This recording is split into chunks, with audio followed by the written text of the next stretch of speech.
आदाब, मैं नीता सिंह हाजिर हूँ हिंदुस्तान भर की सोशियो पॉलिटिकल और इकोनॉमिक इश्यूज पर खास प्रोग्राम लेकर। यह है इंडिया।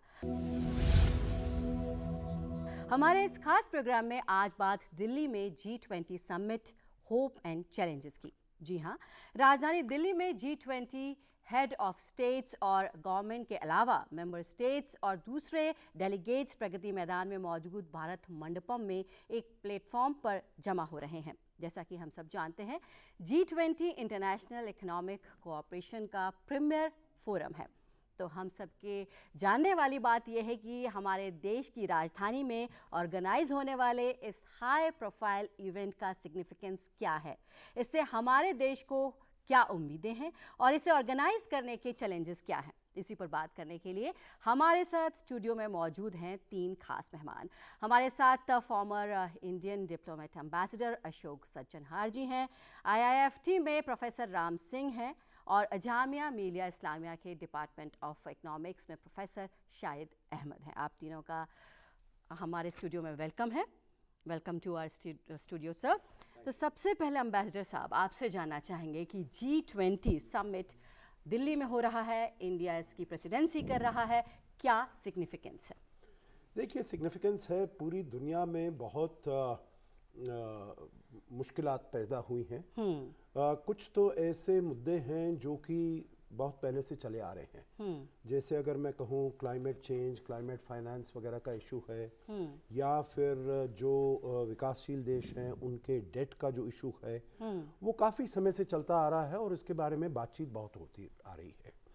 परंतु हाल में हम देखते हैं कुछ ऐसी आपदाएं आई हैं, कुछ ऐसी मुश्किलात पेश हुई हैं पूरी दुनिया में। अगर मैं एक दो उदाहरण दूं, एक तो कोविड-19 का, वो 2020 के शुरुआत में हमारे बीच में आया, पूरी दुनिया को जो भी है आर्थिक स्थिति है उसको तहस नहस किया, हेल्थ इश्यूज पर बहुत उसका गहरा असर पड़ा, इकोनॉमीज पर बहुत गहरा असर पड़ा, सोसाइटीज़ पर बहुत बुरा असर पड़ा और पूरी दुनिया में सभी के ऊपर बहुत गहरा असर पड़ा। और मैं कहूँगा जो डेवलपिंग कंट्रीज हैं, विकासशील देश हैं, उनके ऊपर और ज़्यादा बुरा असर पड़ा। तो अभी पूरी दुनिया उससे निकल नहीं पाई है, जूझ रही है अभी भी जी। दूसरा, पिछले साल हम देखते हैं जो यूक्रेन का युद्ध शुरू हो गया है, रूस और यूक्रेन का, और उसकी वजह से बहुत ज़्यादा पूरी दुनिया में ऐसी गहमा गहमी हुई है, प्रॉब्लम्स आए हैं, टर्मोइल हुआ है, टर्बुलेंस हुआ है, जिससे कि शॉर्टेजेस हो गई हैं फूड की, एनर्जी की, फर्टिलाइज़र की, एनर्जी, ये सप्लाई चेन की बहुत डिस्ट्रप्शन। तो ये सब मुश्किलात हो रही हैं। अब मुश्किलात तो पूरी दुनिया के आर्थिक स्थिति में पहले भी होती रही हैं, परंतु ये जो विपदा आई है, मैं इन्हें कहूँगा वंस इन अ सेंचुरी है। द्वितीय महायुद्ध के बाद जैसा ये रूस और यूक्रेन का युद्ध हो रहा है, वैसा मेरे विचार से और कहीं नहीं हुआ है। और जो ये कोविड-19 हुआ, ये 1919 में जो हुआ था स्पेनिश फ्लू, उसके बाद ये पहली बार हो रहा है। और इस समय भारत के पास इसका प्रेसिडेंसी आना बहुत ही महत्वपूर्ण है। आखिर शब्द मैं इसमें ये कहूँगा, जो भारत ने जिस तरीके से इन सब आपदाओं से जूझा है और जो इससे उभरा है, तो पूरी दुनिया में इसकी बहुत चर्चा रही है, क्योंकि और देश तो इससे जूझने में काफ़ी हद तक नाकाम रहे हैं, परंतु भारत ने बड़ी अच्छी तरीके से इसको कन्फ्रंट किया है और इसकी क्रेडिबिलिटी बहुत बड़ी है। इसका जो रुतबा है, स्टेटस है, इमेज है, प्रोफाइल है भारत का, पूरी दुनिया में बहुत बड़ा है। और ये फिर पूरी दुनिया को भारत से उम्मीद बहुत है, होप्स हैं, एक्सपेक्टेशंस हैं। तो इसीलिए आपने जो इस कार्यक्रम का शीर्षक दिया है G20 होप एंड चैलेंजेस, तो मैं ये कहूँगा जो पूरी दुनिया को बहुत उम्मीदें हैं भारत से। जो ये जो मसले हैं, क्लाइमेट चेंज का है, डेवलपमेंट का है, ग्रोथ का है, टेक्नोलॉजी का है, डेट का है, इन सभी मुद्दों को भारत अच्छी तरीके से निभा पाएगा और कुछ न कुछ ऐसी सॉल्यूशंस खोजेगा जिससे कि पूरी दुनिया को इससे फ़ायदा होने वाला है। और अब हम देखते हैं that we are literally in the last lap. 1 दिसंबर 2022 में हमने इसकी अध्यक्षता संभाली है, प्रेसिडेंसी ली है, और अब 2-4 दिन में सारे जो पूरी दुनिया के जो शीर्ष नेता हैं, जो बड़े बड़े देशों के, आपने बताया 20 बड़े देशों के, एक दो नहीं आ रहे हैं, वो कोई बात नहीं है, और 9 ऐसे देश हैं जिनको हमने इनवाइट किया है, स्पेशल गेस्ट, तो वो सभी आएंगे। अंतर्राष्ट्रीय ऑर्गेनाइजेशंस हैं, उनके हेड आएंगे, यहाँ पर मुलाकात होगी, और मुझे पूरी उम्मीद है जो हम एक सक्सेसफुल समिट को यहाँ पर ऑर्गेनाइज कर पाएंगे। बिल्कुल, यही उम्मीद करते हैं कि एक सक्सेसफुल समिट को हम ऑर्गेनाइज करेंगे। प्रोफेसर राम सिंह जी, आप इकोनॉमिस्ट हैं, आपसे जानना चाहेंगे आप कैसे देखते हैं, सिग्निफिकेंस क्या है G20 का, आप कैसे देखते हैं? देखिए, जो G20 की जो स्थापना हुई थी वो 1998 का जो करेंसी क्राइसिस था या इकोनॉमिक क्राइसिस थाईलैंड था, उसके बाद में 2 मेन ऑब्जेक्टिव्स, पहला कि दुनिया में कैसे आर्थिक स्थिति को मजबूत किया जाए और वित्तीय संकटों से किस प्रकार से जूझा जाए। फिर इसमें और मुद्दे जुड़ते चले गए जिसमें क्लाइमेट चेंज मुख्य रूप से है, और उस समय से लेकर पहले ये एक मुख्य रूप से एक सेंट्रल गवर्नमेंट के बैंक्स होते थे या जो फाइनेंस मिनिस्टर्स होते, उस लेवल पर मीटिंग्स होती थी।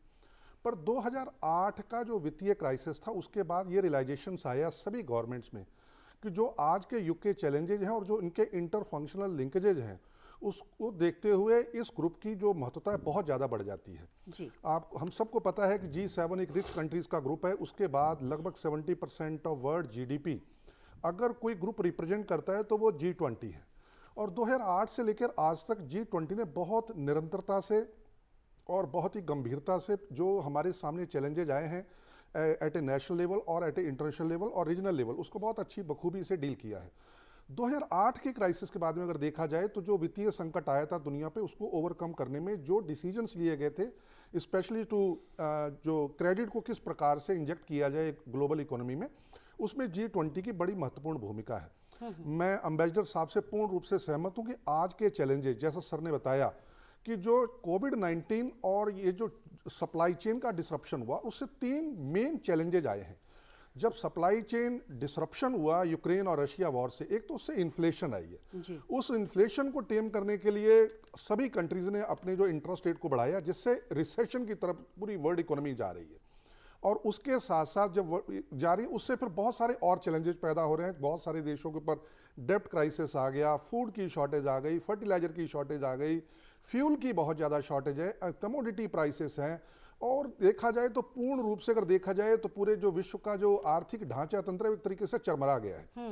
भारत जैसा कृषि प्रधान देश को भी अपने एक्सपोर्ट पर बहुत सारे रिस्ट्रिक्शंस लगाने पड़े हैं, और उसका मेन कारण है कि जो एक तरीके से स्टॉक होल्डिंग और स्पेकुलेशन की वजह से जो इंडियन कमोडिटीज के उसके इंटरनेशनल मार्केट में बहुत ज्यादा चेसिंग आउट या उसकी डिमांड बढ़ रही है। ऐसे में जैसे आपने इसका शीर्षक दिया कि होप्स एंड चैलेंजेस, पूरी दुनिया भारत की तरफ देख रही है, क्योंकि भारत एक अपने आप को प्रोजेक्ट करता है एज ए विश्व गुरु, और जो हमारे साउथ ग्लोबल साउथ के कंट्रीज हैं, विश्व जो हमारे विशेष रूप से अफ्रीका, लैटिन अमेरिका और एशिया के देश, गरीब देश, उनका प्रतिनिधित्व करते हुए किस प्रकार से हम एक ब्रिज के रूप में बिटवीन डेवलप्ड कंट्री और जो पुअर कंट्री है उनको साथ लेकर एक कॉमन एजेंडा बनाएं for accelerated and resilient economic growth. और उसके लिए क्या क्या हमें आपस में मिलजुल कर, एक दूसरे को समझकर, गहनता से विचार कर क्या एक इकोनॉमिक एजेंडा सेट करना चाहिए कि जो आने वाले चैलेंजेज हैं हमारे सामने, चाहे वो रिलेटेड टू फॉरेन ट्रेड हो जो कि डाउन जा रहा है लगभग सभी कंट्रीज में, पूरे यूरोप में बहुत सारे कंट्री इकोनॉमिक रिसेशन में है, अमेरिका रिसेशन में जा रहा है, अफ्रीका में बहुत खाने पीने का संकट है। यहाँ तक कि अगर पिछले 3 महीनों में देखा जाए, हालांकि भारत एक शाइनिंग इकोनॉमी है, लेकिन पिछले 3 महीनों में जो GDP का डेटा आया है, भारत में भी थोड़ा सा डेसिलरेशन इकोनॉमिक एक्टिविटी में आया है। ये जो इसका जो स्पिल ओवर इफेक्ट है ग्लोबल इवेंट का, वो भारत की इकोनॉमी पर भी पड़ रहा है। लेकिन इसका अगर विश्व ने इसकी जो बहुत बड़ी कॉस्ट बियर करी है, और भारत से उम्मीदें पूरा विश्व ये लगाए हुए है प्राइम मिनिस्टर मोदी की डायनामिक लीडरशिप में, क्योंकि सबसे बड़ा जो भारत का है कि भारत एक ने अपना रुख बड़ा निर्गुट रखा है, दोनों पक्षों को साथ लेकर आगे कैसे बढ़ा जाए, जो हमारी चुनौतियां उनको कैसे ओवरकम करते हुए हम आगे जो एक अच्छे भविष्य की स्थापना करें, उसके लिए ये पूरा का पूरा फोरम और डिस्कशन है और उसी पर एजेंडा सेट हुआ है। बिल्कुल। प्रोफेसर साहब, आपसे जानना चाहेंगे, जैसे कि हमारे दोनों बाकी गेस्ट कह रहे हैं कि बहुत सारे चैलेंजेस हैं इस समय, पूरे अगर हम वर्ल्ड वाइड देखें तो बहुत सारे टेंशन्स हैं, उसके बीच जो दिल्ली में ये G20 समिट हो रहा है, इंडिया में जो इंडिया को प्रेसिडेंसी मिली है, उसका क्या सिग्निफिकेंस आपको समझ में आता है? आदाब। G20 की प्रेसिडेंसी ये ऐसे मौके पे भारत को मिली है जहां पर हमारे पास बहुत कुछ दुनिया को दिखाने के लिए है और देने के लिए है। ऐसा मौका जहां पर आप ये दिखा सकते हैं कि हमारे हमारे मुल्क के अंदर क्या पोटेंशियल है, क्योंकि बिना देखे तो आपको कोई एक्सेप्ट करेगा नहीं। और ये ऐसा मौका है जहां पर दुनिया के जो 19 कंट्रीज़ एंड यूरोपियन यूनियन जो G20 का जो ग्लोबल इकोनॉमी का ऑलमोस्ट मोर देन 85% जीडीपी को रिप्रेजेंट करते हैं और 75% ट्रेड को रिप्रेजेंट करते हैं। तो दुनिया का एक जो इकोनॉमी का बड़ा हिस्सा जो है ये G20 रिप्रेजेंट करता है। और अगर हम अपने जिन कंट्रीज़ को हमने इनवाइट किया है उनको भी शामिल कर लें, दूसरे 9 कंट्री और हैं, तो दुनिया का ऑलमोस्ट 90% से ज़्यादा हम लोग ये इस मीटिंग के अंदर लोग आ रहे हैं। तो हमने इस दौरान जब ये एक मौका है जहां हेड ऑफ द स्टेट्स आ रहे हैं, उनके साथ बहुत सारे बिजनेस ग्रुप्स आ रहे हैं, ट्रेड मिनिस्टर्स आ रहे हैं, बहुत सारे और वर्ल्ड बैंक के रिप्रेजेंटेटिव, IMF के रिप्रेजेंटेटिव, WTO के रिप्रेजेंटेटिव, वर्ल्ड के जितने मेजर मल्टीलैटरल इंस्टीट्यूशंस हैं वो सारे लोग आ रहे हैं।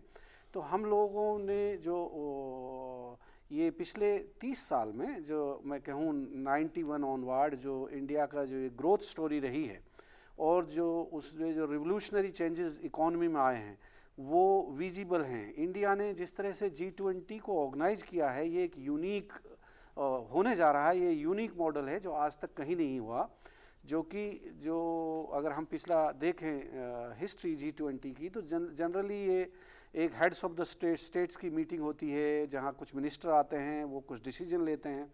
लेकिन इंडिया ने इस G20 को जन भागीदारी जहां पर लोगों को शामिल किया है। 200 से ज़्यादा मीटिंग्स डिफरेंट सिटीज़ में हुई हैं, डिफरेंट, चाहे वो रिलेटेड फाइनेंस ट्रैक की हों, चाहे वो शेरपा ट्रैक की हों, डिफरेंट अलग अलग जो सब मीटिंग्स हैं, चाहे वो यूनिवर्सिटीज़ से लिंक्ड प्रोग्राम हो, चाहे वो अर्बन 20 हो, चाहे यूथ 20 हो, बहुत सारे जो जन भागीदारी प्रोग्राम हैं, जो इंटेलेक्चुअल्स को शामिल करने का प्रोग्राम है। तो ये मीटिंग सिर्फ दिल्ली के इंडिया गेट में नहीं हो रही है, ये इंडिया के ऑलमोस्ट हर जो सिटीजन है वो इसमें किसी न किसी तौर पर पार्टिसिपेट कर रहा है, जो एक यूनिक वे है एक ग्लोबल मीटिंग को ऑर्गेनाइज करने का। और हालांकि मुझे लगता है कि आने वाली G20 मीटिंग्स के जो होस्ट होंगे वो भी यहाँ से ये सबक लेंगे कि किस तरह से अपने लोगों को शामिल करना है। अब मैंने कहा कि इंडिया के पास बहुत पोटेंशियल है, जैसे हमने डिजिटलाइजेशन किया है तो ये दुनिया को हम दिखा पाएंगे कि हमारे पास डिजिटल पावर क्या है। हमारा कोविड हेल्थ में हमने जो अचीव किया है वो हम दिखा पाएंगे कि क्या है। दूसरा जो हमारा इंडिया जो लीड किया है, जो इंटरनेशनल सोलर अलायंस है, उसको इंडिया जिसकी जो क्लाइमेट चेंज और रिन्यूएबल एनर्जी, उस सेक्टर को दुनिया को हम दिखा पाएंगे कि इंडिया की जो कैपेसिटी क्या है। और उसको जब तक हम जो ग्लोबल प्रॉब्लम्स हैं ऑब्वियसली वो इंडिया से एक्सपेक्टेशन बहुत ज़्यादा हैं और किसी भी ग्लोबल इशू का ज़रूरी नहीं है कि सारी एक्सपेक्टेशन फुलफ़िल हो पाएँ, लेकिन अगर पार्शियली भी सारी एक्सपेक्टेशन फुलफ़िल हो पाती हैं तब भी ये इंडिया के लिए G20 बहुत ही सक्सेसफुल इवेंट होगी। और इसके 2 पार्ट हैं, एक इंडिया के एंगल से होगा और दूसरा इसका ग्लोबल इन्फ्लुएंस क्या होगा। तो मेरा शुरुआती रिमार्क्स तो यही है, देखते हैं आप। जी एम्बेसडर साहब आपसे जानना चाहेंगे कि जैसे कि आपने बताया कि इस समय world is going through crisis और ग्लोबल टेंशन्स, ये सारी चीज़ें हैं और इस समय इंडिया अपने आप को एक बहुत पावरफुल कंट्री की तरह इमेज बना सकता है। क्या इश्यूज़ होंगे जो कि इस G20 में देखने को मिल सकते हैं, जिस पर कि डिस्कशन हो सकता है? कैसे अपनी इमेज इंडिया पोर्ट्रे करने की कोशिश करेगा? क्या कुछ देखने को मिल सकता है? जी धन्यवाद। देखिए आपने कहा है जो भारत अपने को एक पावरफुल कंट्री रिप्रेजेंट करेगा, मैं थोड़ा सा उसमें तब्दीली कहूँगा। मैं कहूँगा as a responsible nation, as a responsible leader.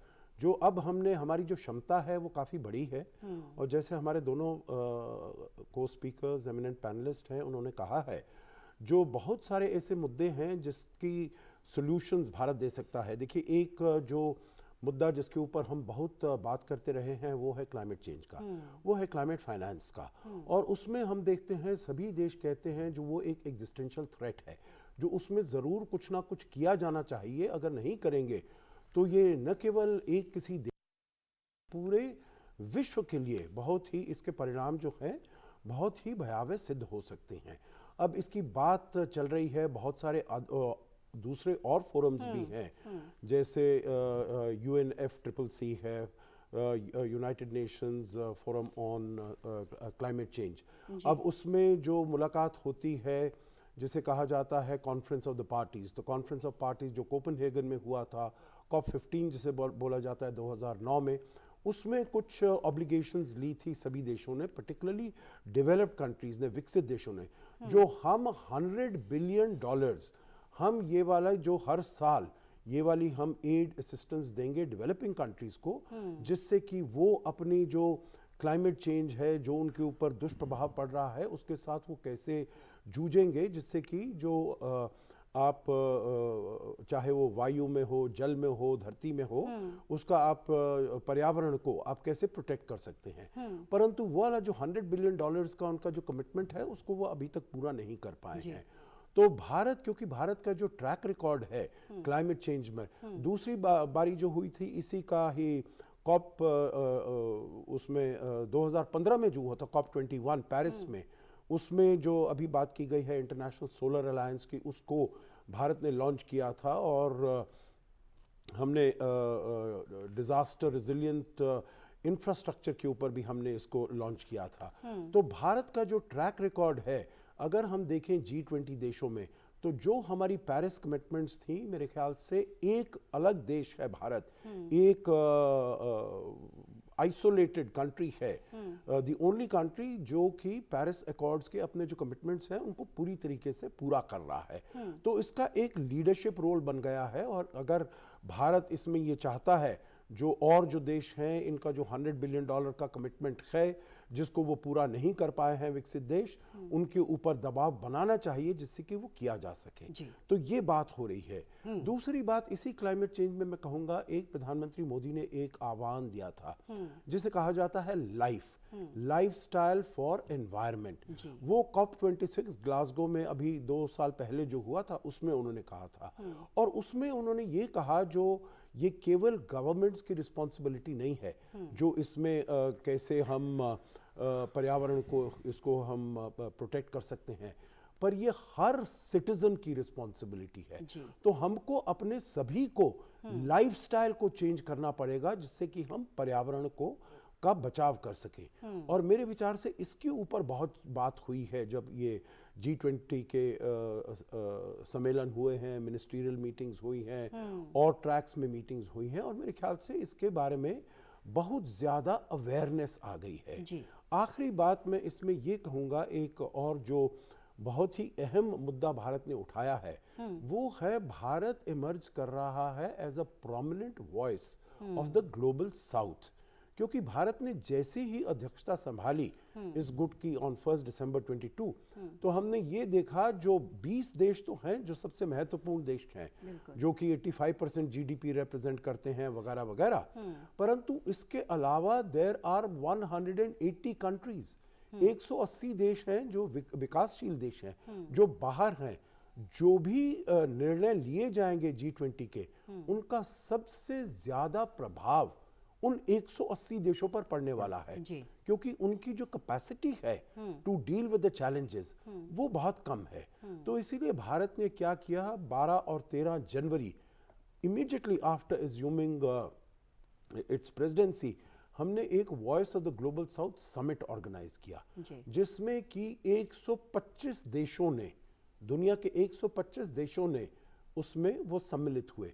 प्रधानमंत्री मोदी ने वहाँ पर बातचीत की, बहुत ही विश्व के विकासशील देशों के राष्ट्रपति से, प्रधानमंत्री से वगैरह, और कैसे इसको हम आगे लेकर जा सकते हैं, उनकी क्या चिंता है, विकासशील देशों की क्या चिंता है, क्या उनकी एम्बिशंस है, क्या उनकी एस्पिरेशंस है, उन सब को सुना और उसको हम वीव इन करना चाहते हैं जो ये फाइनल डिक्लेरेशन आएगी। तो मेरे विचार से जैसे अभी बताया प्रोफेसर साहब ने, हमने एक नई चीज़ लाए हैं जन भागीदारी की।